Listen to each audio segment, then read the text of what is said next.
Hello and welcome to our webinar today on real-time check fraud prevention, a discussion with US Bank. With me on the phone today due to some technical difficulties is Steve Gray from US Bank.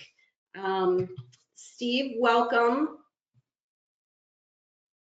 Thank you, and apologies with last-minute business trip and not being able to connect properly. Hey, we all understand that.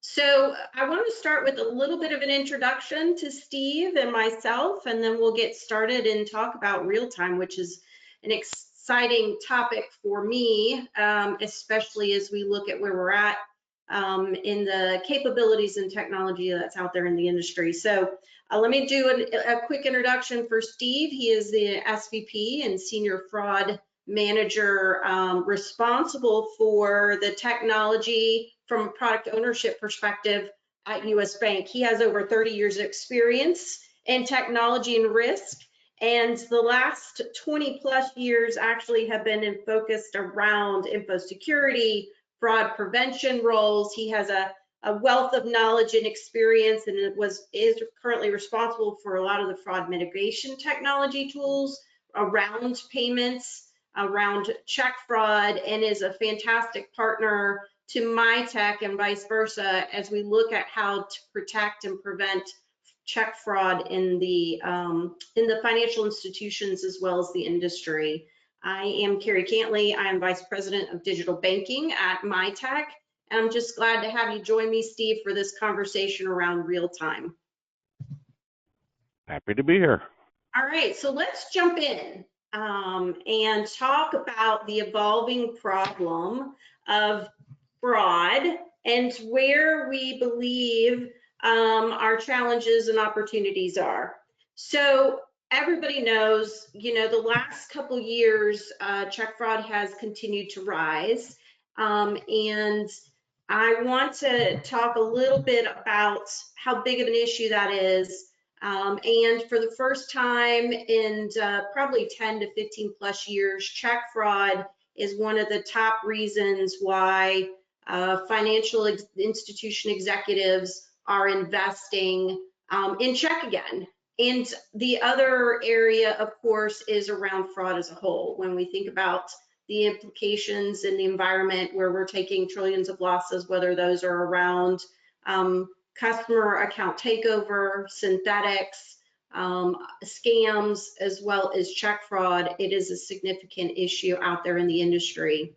I'll highlight a couple other things here. 60% of consumers indicate they would switch their bank following a fraud event, regardless of fraud type, and that includes check as well as other types of payment fraud as well.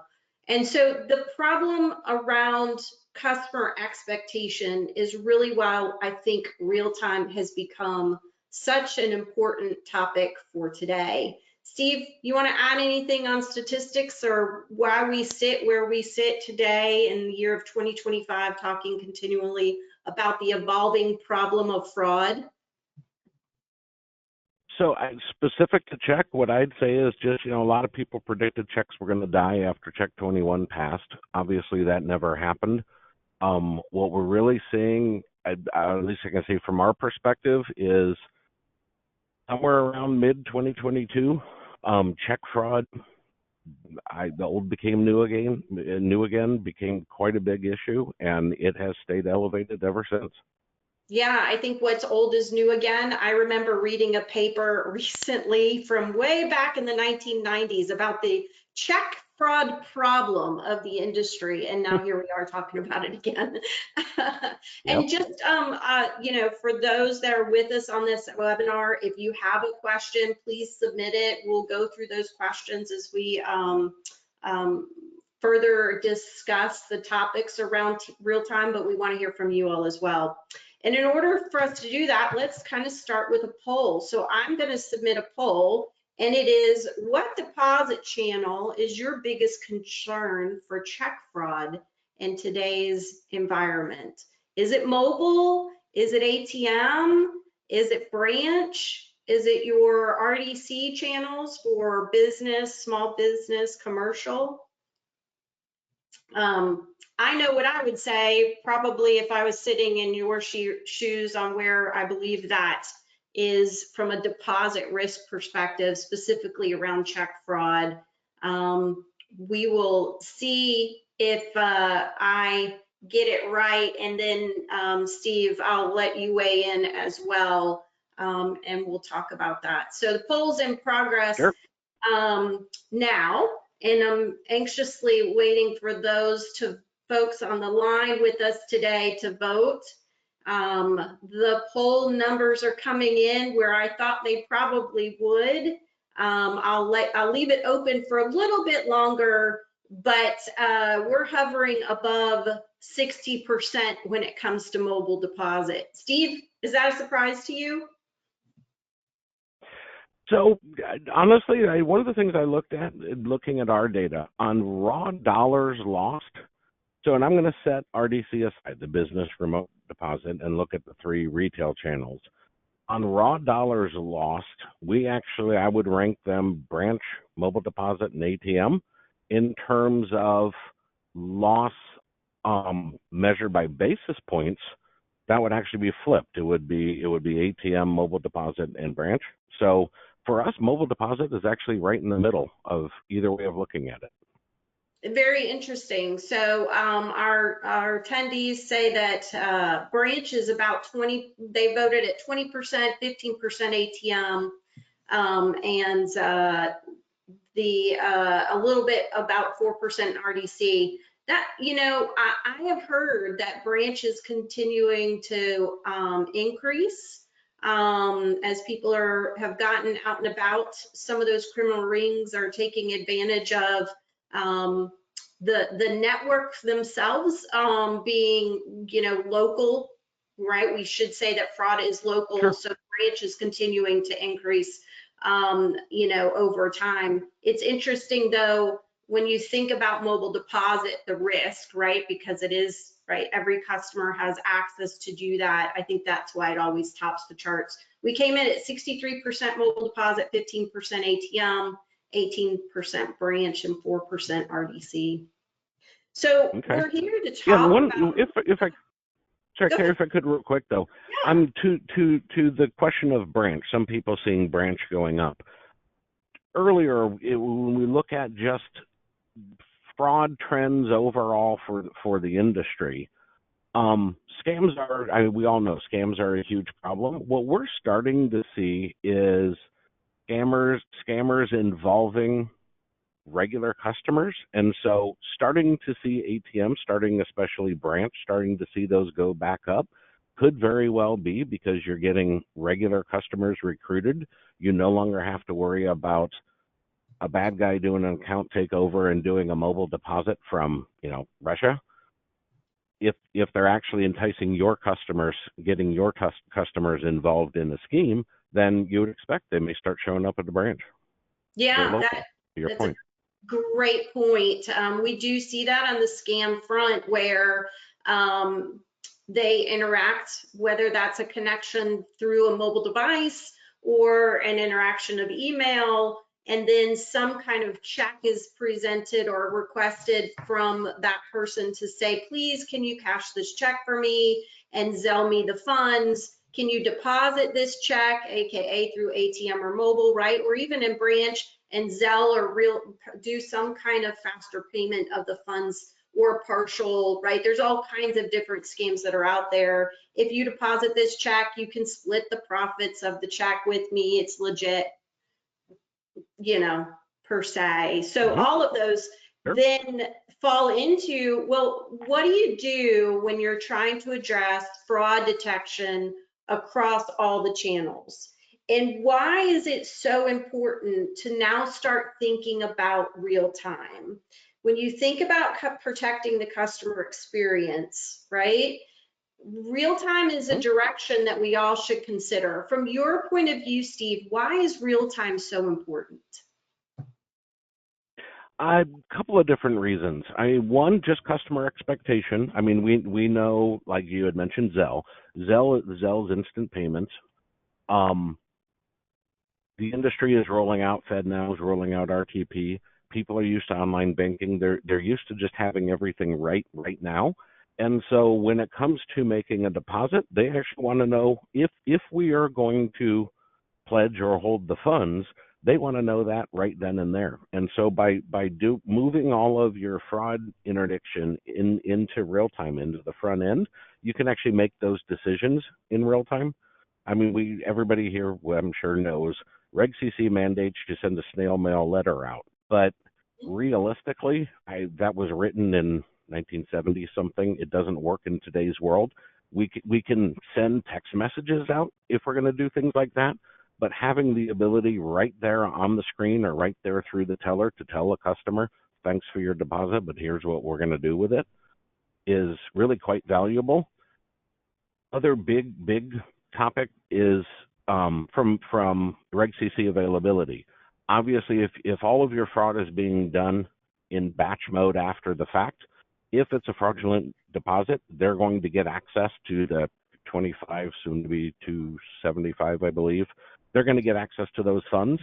And while it doesn't seem like a lot of money, I do know at one point in our history, we were getting just absolutely machine gunned by small deposits, and those can add up in a big hurry. So if you're making a real-time decision, you can actually get in front of that, the Reg CC availability as well. Yeah, and I think those are two big ones. Other one I'll just throw in certain situations, and I think we'll touch on a few of them in a little bit, but in certain situations, if you don't take action, which could potentially even include declining a deposit, it may be too late. You may end up having some rather interesting liability questions later down the road. yeah, I mean, especially with scams, especially with deposit fraud, right? You've got this complexity of, is the depositor a risk? Is the item of a risk? So all of those like real time, not only feedback or interaction with the customer are important, but real time validation on both sides of the right equation, right? It are really important when you think about mobile detection or ATM and then branch. Like you said, you all are doing real time in branch, which is fabulous because of some of the risk that you're taking off of those tellers in terms of giving them help along the way to determine if it's a fraudulent check deposit or not, or a cash check. Which brings me to the next poll. So we're going to talk about what deposit fraud keeps you up at night. And when I say you, I'm talking about the group that's with us on the phone. And then I'm going to let you, Steve, talk a little bit about which deposit type. And I have a feeling I know what it is based on what you said a few minutes ago around where your fraud losses are. We've got the teller cash check. We've got on us, by us, which is quite interesting. You were telling me a story about that. Transit cash check, transit deposit, or treasury checks, the good tried and true U.S. treasury checks. So that poll's in progress. While that poll goes on, Steve, you want to talk a little bit about what keeps you up at night, especially when you consider what, how you're deploying real time within U.S. Bank? Sure. And honestly, I'd pick three: teller cash, treasury items, and on us, by us. The teller cached, which will touch on the on us. So on us item being presented. We where to start with that one? So obviously, if you're talking about a teller cash scenario, if you can't make a decision in real time, then you're toast. By the time an item, if it's on us, comes in clearing, that money has already left your bank. There's nothing you can do about it. So obviously, teller cashed is just requires real time, in my mind. Treasury is an interesting one, just simply because we have started to see examples, and I know there's no secret in the industry on these, but modified tax returns, the Treasury pays those out with checks. What we're finding is that there's very little controls on the IRS side to tell whether this is a valid amended tax return. And when those checks come out, most of the ways of validating those checks will actually pass. It's a good treasury item. It's made out to who it's supposed to be made out to. And so, well, Yeah, a I think little bit farther. So what we found is that historically we've had these problems before, but what we've actually found is several examples of where 6 months after the fact, the Treasury will go to the person who filed the amended tax return. They are then filing an affidavit stating this wasn't me, I didn't have anything to do with it. They're not doing a very good investigation on it, and those are coming back to the bank as a reclamation, and there's actually nothing you can do to fight those off. Mm-mm. We've also seen lots and lots of examples of alterations on Treasury items, so getting real-time recognition of that is critical. We've gotten a lot of value internally on, for anyone who doesn't know, the barcode that's on virtually all Treasury checks. Embedded within that barcode is the zip code of the payee that should be printed down on that check. We've detected all kinds of alterations based on that. So several different aspects of Treasury, but Treasury keeps me up at night. Yeah, and I think it looks On like a our lot of our folks that are answering the poll, Steve, are right there with you. Oh yeah. So from a poll perspective, 27% treasury checks. Sounds like, you know, what you're saying here. 29%, 30% transit deposit, 18% teller cash check, and 16% transit cash check. And then honest bias actually was the lowest. However, you were telling us some scenarios where folks need to consider, right, their end to end more than they do today, especially even in the honest bias from a real-time perspective. It's interesting around treasury checks. I would agree with you. You know, we are doing a lot of image recognition capabilities related to detecting nuances and differences of the image of the treasury check, also implementing reading the attributes off of the treasury check and interrogating the barcode to determine what risk, or is the treasury check fraudulent, or is there some kind of suspected response to that. We believe that's how you're going to solve some of the treasury check issues. It's not necessarily even about issuance validation anymore. You have to look at all of it, because the number one item that's of course stolen and out there for sale are of course continue to be U.S. Treasury checks. Sure. Yeah, and I didn't mention counterfeits, but we routinely see counterfeit Treasury checks. Yeah, absolutely. So yeah, to your point, you got to do a whole lot of stuff to recognize all the different aspects of that. If I could though, I mean, we'll go back to the on us, by us. I have no idea what the FIs represented on the call do, but I will say at U.S. Bank, historically, we would not pledge or hold, whatever term you want to use, we would not pledge or hold an on us, by us item. And what we actually found is the bad guys figured that out. So quite a few people are looking at transit. Transit is always an issue, but we started to get pretty good at fighting the transit deposits. And what we found is that some of the bad guys figured out, hey, they're not going to pledge an on us, by us, and so they essentially started making fraudulent on us, by us deposits. Since we were not pledging or holding, whatever term you want to use, we were not doing anything with those. They were actually getting access to those funds if we did not recognize them when they came back in on the in-clearing side. So even having the real-time recognition that something's wrong, we didn't have the capabilities to do something about it.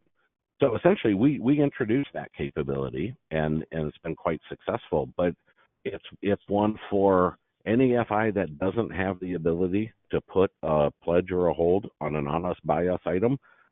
They're going to find you, and you're going to see a lot of this. Yeah, I think that's a great, helpful strategy. There was a question, as a fraud strategy leader, how are you thinking about the broader fraud best practices? And then there's an interesting component to this question, Steve, that I'll ask you. and maybe we can address it as we go through this concept of internal threat as well as external threat related to facilitating check fraud, and how do you deploy your fraud rules related to making sure that you're covered both from we call it KYC, right? KYE, KYB, KYE being know your employee or understand what's happening there. And does real time help you? Honestly, I don't think I'm in a position to answer. So at U.S. Bank, employee fraud and external fraud are completely separate organizations. I've been involved in some investigations of theirs and heard of other things, but I honestly, I cannot tell you what they're doing on their side to recognize employee fraud. I mean, I will say they have access to our real-time information. I have no idea if they're using it or not, so I can't intelligently speak to that. Yeah, maybe others can help from that question perspective that are part of the webinar today. We have some point of views on that from, like you said, right? Use all of the data you can in order to decision items effectively as you can, and monitor. I mean, at the end of the day, that's a very broad perspective to have, but in today's day and age, I don't think you have a choice, right? Use all the tools that are in front of you and use all the data that you possibly can to be intelligent rich. When you think about deploying real time to identify the risk and do something about it, what are some things when you look at prioritizing the channels as well as your investment? How do you go about building that business case and prioritizing your channels to do an investment and an implementation of real time? Probably several different ways you could go about it. I mean, if you're trying to build a business case to do real-time fraud interdiction on a per channel, obviously that's going to be driven solely by effort in fraud reduction. At U.S. Bank, we actually, there was a broader effort, going back to what we were talking about, is taking tellers out of the decision-making process, giving customers instant feedback on what's going to happen with their deposits. And there were some other transaction types that we were trying to get more into a real-time mode. And so the fraud benefit helped to justify the larger build out of that. It was driven by fraud. We were just one component of it, so we may have been lucky.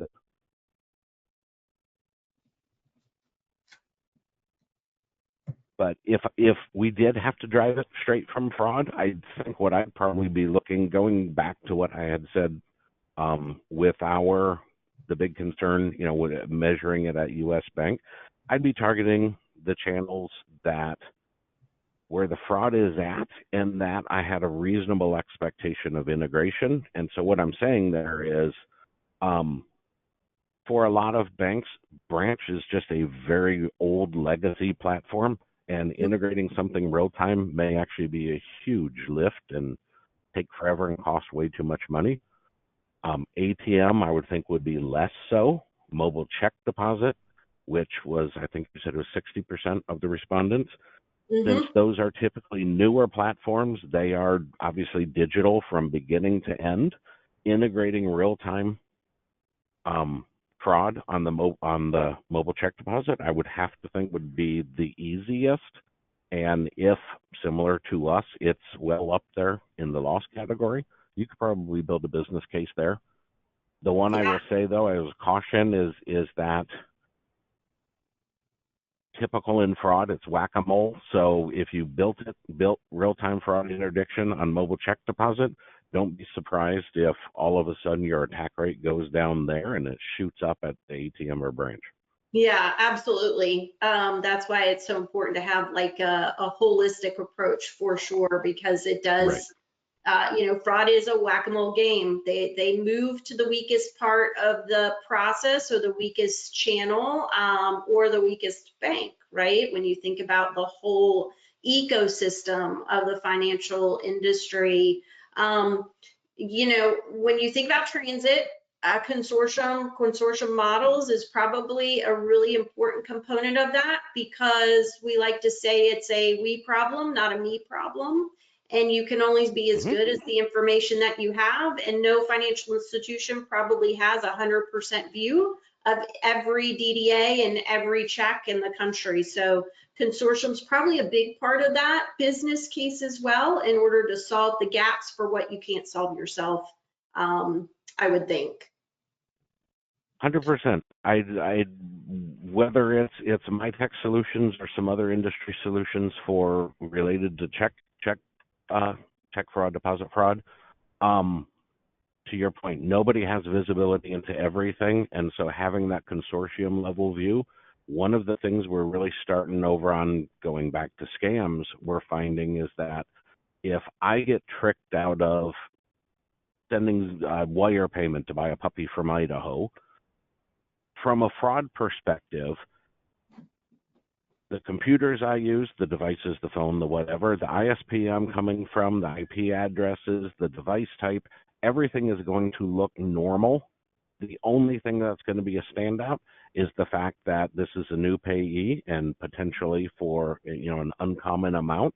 And that's where we're also really starting to see a lot of recognition in the industry that for scams, the biggest potential lift we could get would be to start sharing information on bad recipients of payments. So yeah, Yeah. consortium solutions are absolutely necessary. Yeah, and the better we get at even industry co-opetition and coordination with even telco data is going to help in that scam arena as well.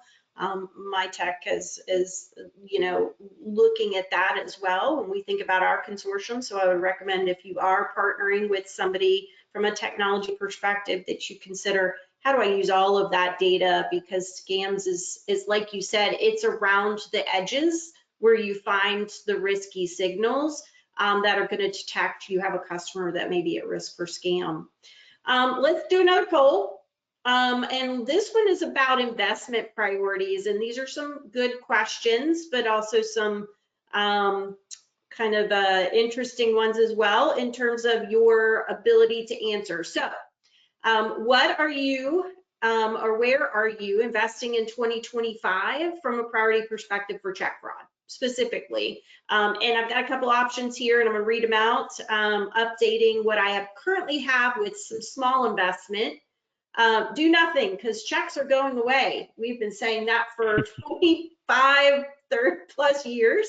But there is that nuance of people that are saying, hey, I'm just going to hold tight, and checks eventually are going to go away. Investing in new solutions with better AI technology. I mean, the opportunities are rich with the way that innovation is happening today.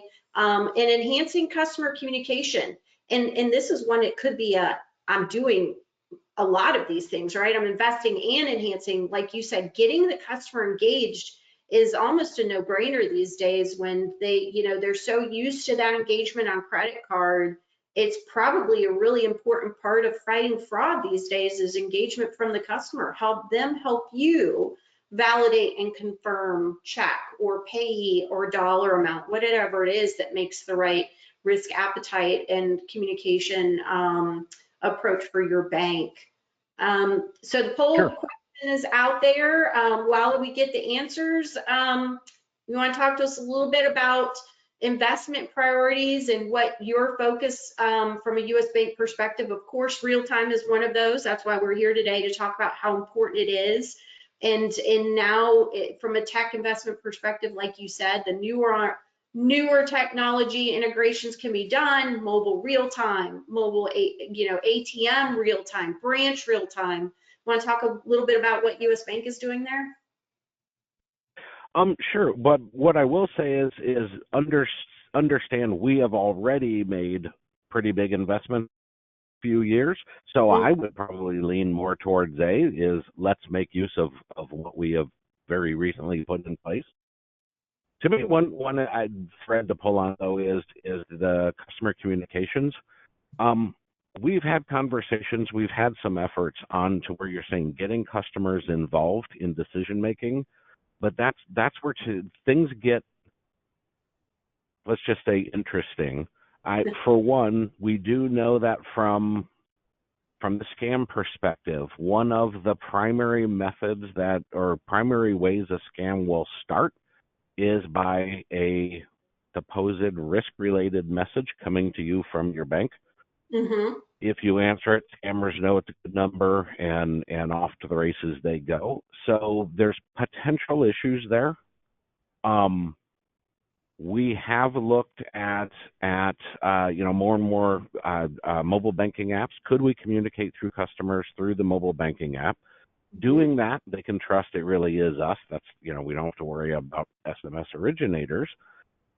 There's a potential there, but when you start talking about scams, getting customers involved in scams, you have the additional issue of it's not unusual that the scammer is on the phone with the customer, guiding them through the steps necessary for the scammer to get their money.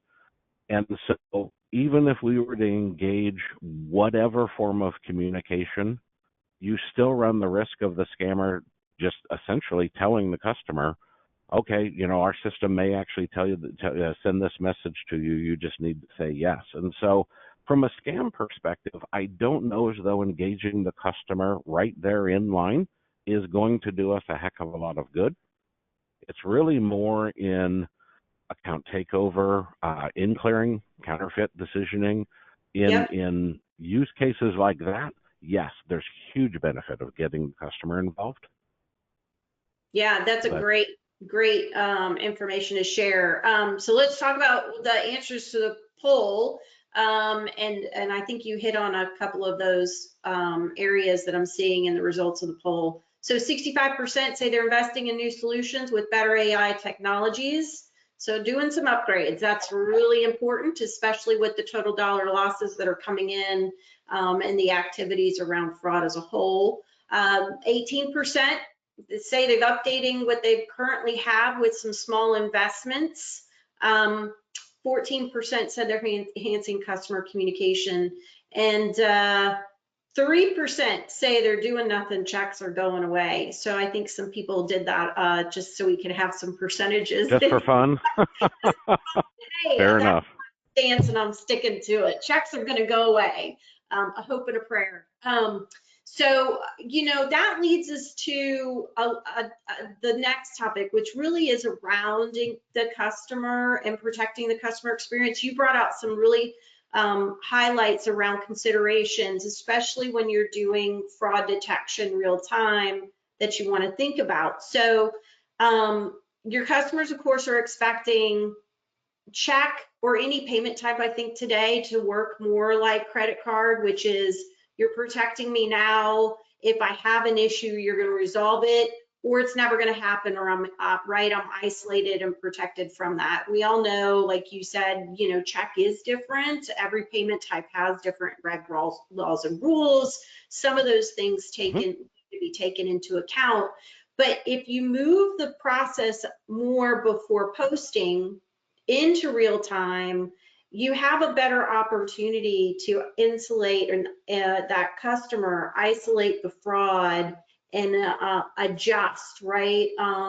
Whether that's an extended deposit hold because you believe it's fraud in real time, and the cash doesn't walk out of the branch, the cash doesn't go away at the ATM, or availability in mobile. Your ability when you do real time kind of shifts the dynamic, right? From the right hand of posting to the left. You want to talk a little bit about what you would say are those customer benefits that you get and the experience component of it that you feel is so important from a U.S. bank perspective around real time?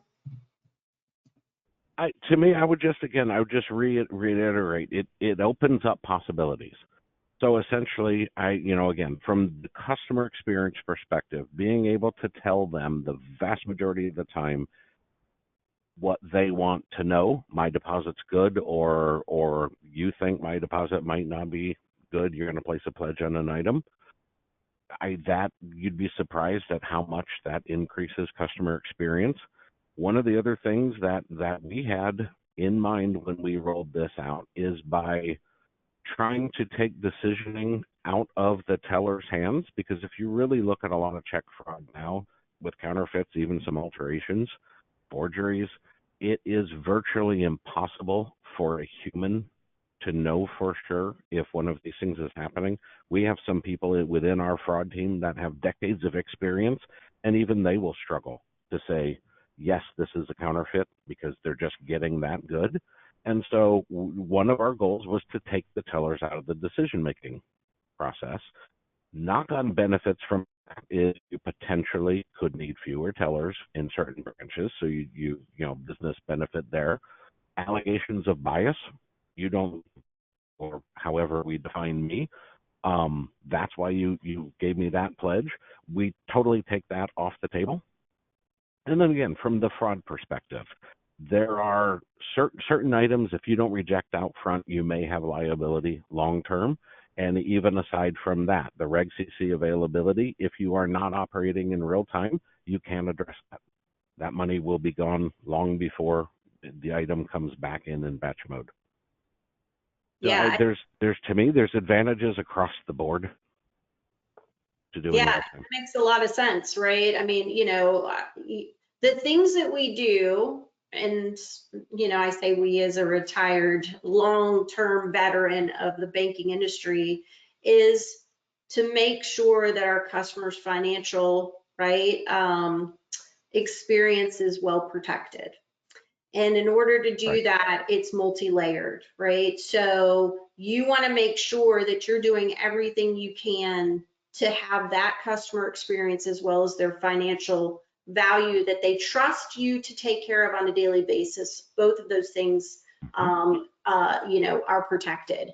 And so in order to do that, to your point, you want to make sure the customer always feels like they are, treated well and respected well. Real-time capabilities allow you to do that.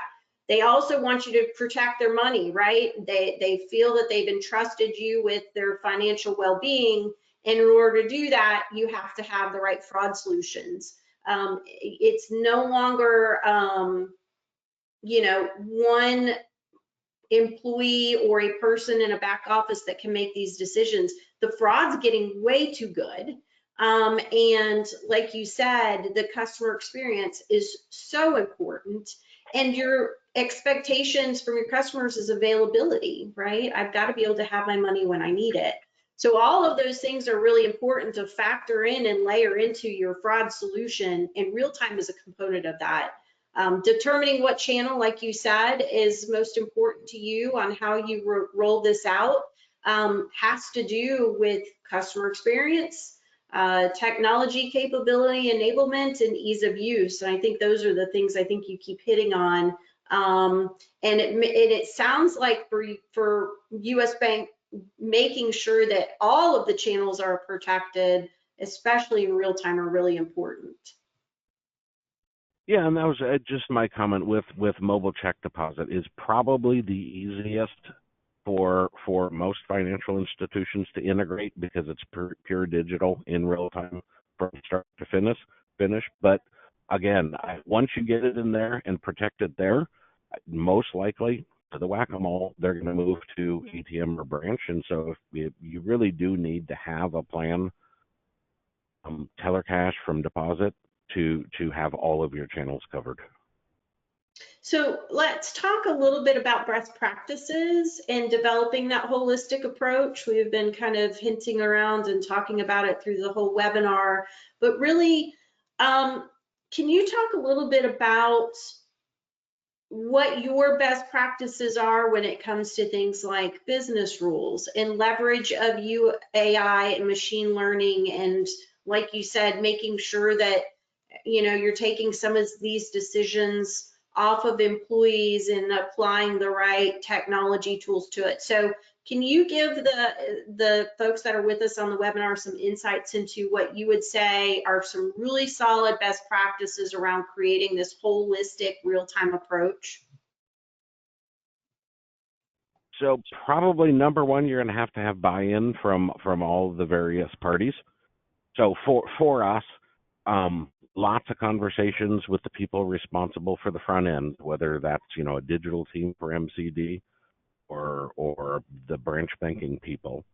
But having the technology that will tie all of these together, and I honestly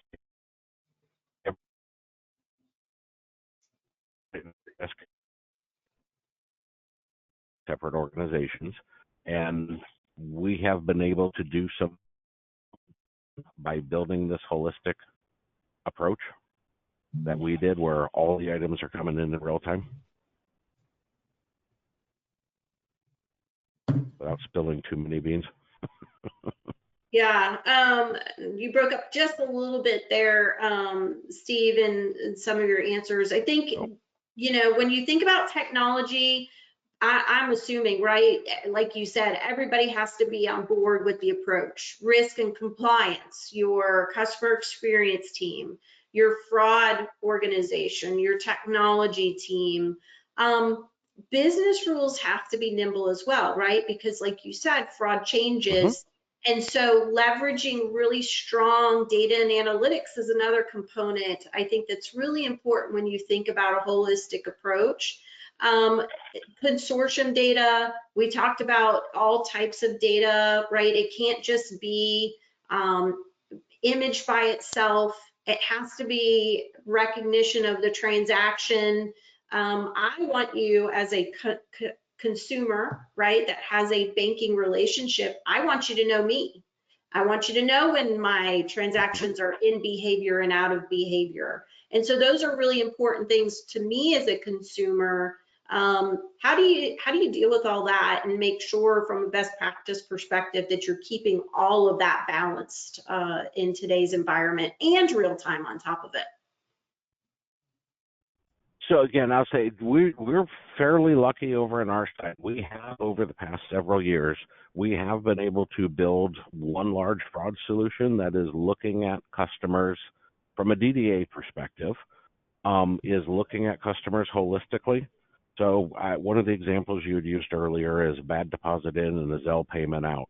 We Mhm. have consolidated all of that type of activity into one platform where we can understand, what's normal for a customer, but then we can also recognize some of those staging events where the bad money comes in, and recognizing that a questionable deposit or payment comes in followed by a payment going right back out. That alone could be enough for us to get in front of that outgoing payment. So it has been really, really valuable being able to see that full relationship within our overall fraud system. And again, making use of just third-party risk signals or other techniques. Because again, when we look at like deposit fraud, there isn't just one type. If we look, you guys have your check fraud defender. It is fabulous at detecting certain types of fraud. But going back to what I was saying with the amended tax filings, they're Mhm. legitimate items. You'd, Yep. you'd tell us they're legitimate items, but because we have this other thing happening upstream, they're not good deposits. And so tying together as many of those types of risk signals as you can, Makes a lot of sense, right? and just And it yeah, is one of those areas where fraud is a new challenge every new day, right? So sure. what you think are the best practices and what you think you've nailed yesterday.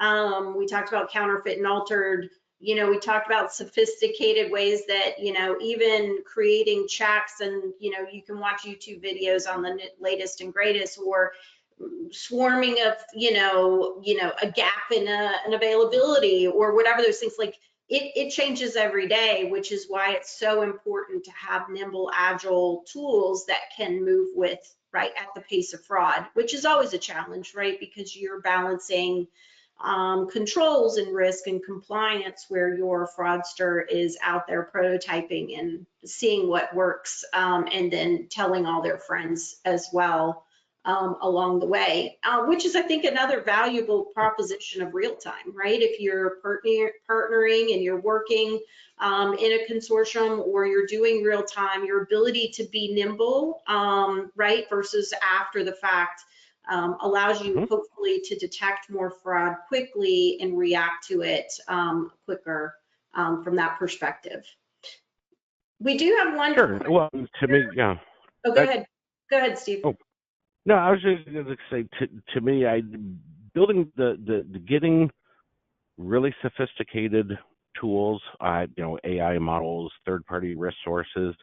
To your point, I mean, ultimately, it all comes down to your specific fraud policies, strategies, rules, whatever you want to call them, and having people who can actually turn on a dime when all of a sudden one specific branch in Omaha, Nebraska is getting targeted with something, is being able to target fraud rules that are making use of all those capabilities, of use of all those risk signals.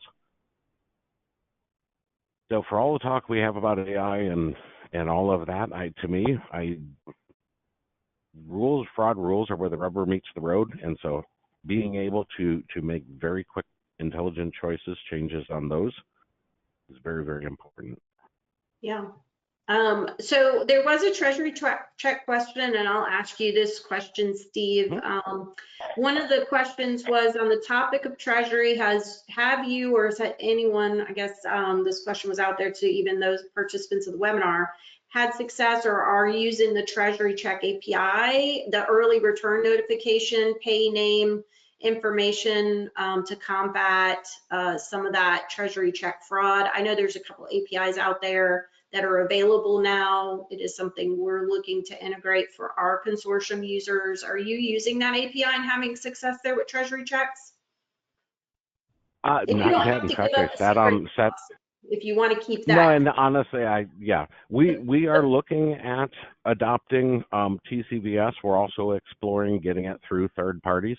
Yeah. Just trying to figure out which one makes the most sense. But absolutely, the Treasury finally agreed to make that information available. So yes, we are absolutely going to make use of it.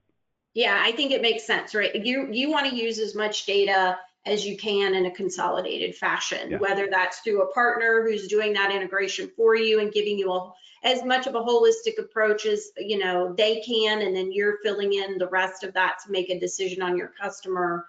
I think if the data is out there and available, use it. But I would say one thing I would say as a best practice is make sure you have multiple data points, right? Because just pay name alone or some of the early return notification, those type of things alone won't necessarily, especially because we're even seeing in the use case of I just steal your check and I deposit it because there's no depositor review. That's happening, and that treasury check is perfectly good. And the only way you know is when the person calls the treasury who it was supposed to go to, and they say, I never got my payment. And then the treasury goes, oh, well, guess who's taking the loss for that, right? That person that took that original deposit of that treasury check, regardless of when they took that check in. Sure. Yeah, and that's one I'll actually say is we actually do have some team there, manual process. There are specific items, specific things related to treasury they're looking at, amounts, account ages, things like that. But they've found some fairly key parameters that we're dropping those into essentially a report, and they're manually working that report. Unfortunately, there's still a need for that. Yeah. Yeah, especially related to the amended tax returns. And that makes sense. And you will find those areas where, because the nuances of new fraud, you'll have to do some things manually, and then look at utilizing over time, machine learning and AI tools and all of those things to automate where it makes sense. Sometimes we always start with the manual for fast learning and information sharing, and then automate once you know what that process needs to look like, because if you automate first, you may not always get it right. I'm gonna wrap things up for us. If there's any other questions, feel free to pop those into the chat and I can ask Steve some of those questions for us. But Steve, as we close out from a real-time holistic approach, if you were to give those that are with us 3 helpful hints or those tips on why real time is so important in today's environment to a financial institution and protecting those customers, what were those like top 3 things? Hey, consider this. The business case is there. We're seeing the benefits, whatever those helpful tips are, and why real time is so important to you at US Bank. I think most of what I'd say, I think we've already covered. I mean, again, get all your stakeholders together, get buy-in from other teams. From a fraud reduction perspective, you may be able to make a business case, but there is so much more in terms of customer experience that you really need to get multiple stakeholders together and drive it forward. Yeah, I feel like customer experience is the top thing right now. I mean, I almost feel like that's making the top of the business case, and protecting the customer and the customer experience because of those statistics that, we read at the beginning where, customers are willing to walk away if they have a bad, fraud experience, or fraud, hits their account. And so, I'd start with customer experience and then work my way through losses and reduction of losses, and then improvement from an automation and operations perspective even, right? Those would be my top 3 things that I would certainly go in with. Yeah, and I can't share specifics, but I will say we were pretty much, everyone involved was surprised at what a lift in customer experience introducing the real-time response was. We didn't expect it would be as high as it was. Well, that's great information sharing. Steve, I'm so appreciative of you joining me for this webinar today to talk about real time, the focus on check fraud, but also, right, why are we here? It's for customers, and how do we protect them, not only against, the bad guys and the fraudsters, but sometimes protect them against themselves, right? Let them step back and say, are you really sure that this is the right transaction? Are you sure is what I call it, before you move forward, because of this nuance of scams and potential risk around even account takeover that starts potentially with a deposit or an interaction on a cell phone that turns into a deposit at a branch. So all of those things are really important. I really appreciate the information that you've shared with us today around US Bank's approach to real time, as well as how you would derive a business case focused on the customer. So thank you for joining me today. And thank you. And again, apologies for the last minute technical difficulties. Hey, that's okay. We're all technologists and it happens. So, and we roll with the punches, right? We're in the fraud world. So we have to do that on a daily basis. This is just one of those examples. So again, thank you so much for your time. Thank you for joining us, for those that are with us today on the webinar. And we will also have this recording out there for those that weren't able to attend today for you all to share. Thank you so much. Have a great day. Thank you. Thanks.